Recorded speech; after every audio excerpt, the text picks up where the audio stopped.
Hello and welcome to Palace Intrigue. I am your host, Mark Francis. My thanks to all of you out there for your get better soon wishes. My allergies are getting better every day. Meghan Markle liked freebies, according to Tina Brown, author of the Palace Papers Inside the House of Windsor, The Truth and the Turmoil. Brown told the Washington Post, Meghan couldn't resist everything that was on offer on the celebrity buffet. They wanted to be able to have a commercial arm to their activities. Meghan certainly saw deals that were there to be made that they had to leave on the table because they were royals. I really think Harry wanted out himself. Meghan gave Harry the tools to leave. She understood the world of agents and deals.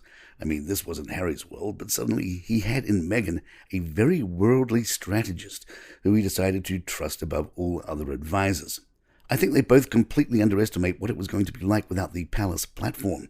However much they hated, and I think they really did, the constraints and the pettiness, essentially they conceived of the palace and the advisors trying to do it without the palace advisors, right? Because what the palace does, of course, it has an amazing convening power.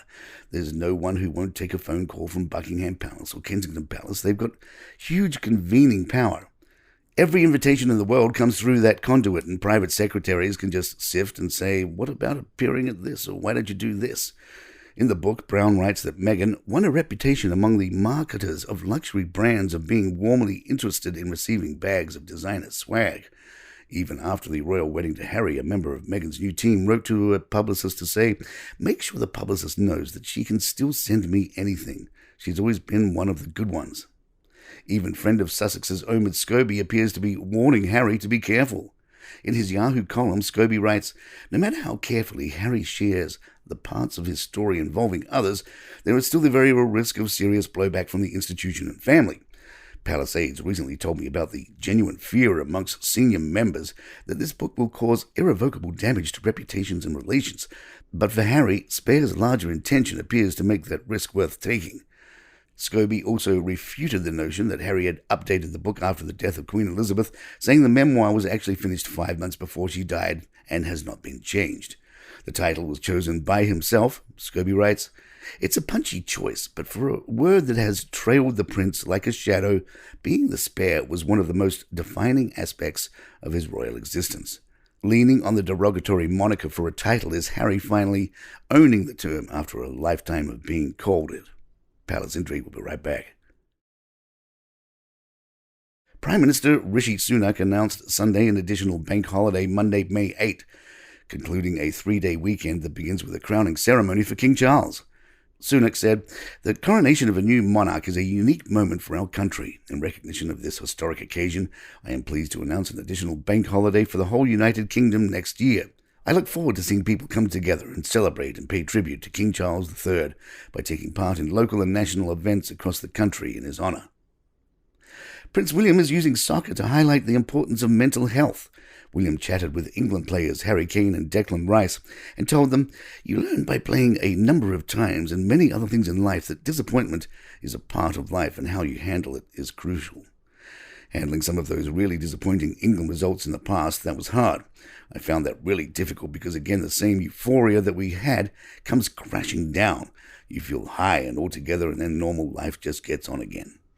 People adds that following England's defeat in the Euros final, some England players were racially abused on social media for missing crucial penalty kicks. In response, William reached out to them privately to show his support. Rice tells the Prince of the aftermath of that game. There was a special moment after the game, the togetherness when we all came in for a huddle that we'd lost, and England manager Gareth Southgate said some really important words.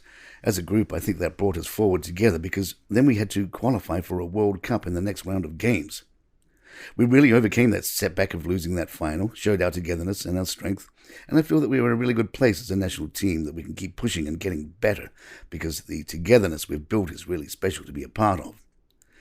England captain Kane, who has just launched his own foundation, added, talking here about different stuff, highs and lows that we've been through as players.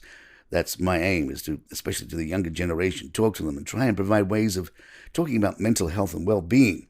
The more we talk about it and open up, it will definitely help solve and hopefully encourage people not to be afraid to ask for help, especially when you are feeling a little bit lower. William used the occasion to talk about the friendships he has gained in sports through being pushed together in slight adversity. I've definitely got loads of friends whose relationships started off in a team, fighting for each other and wanting to do the best for school, for each other and the team.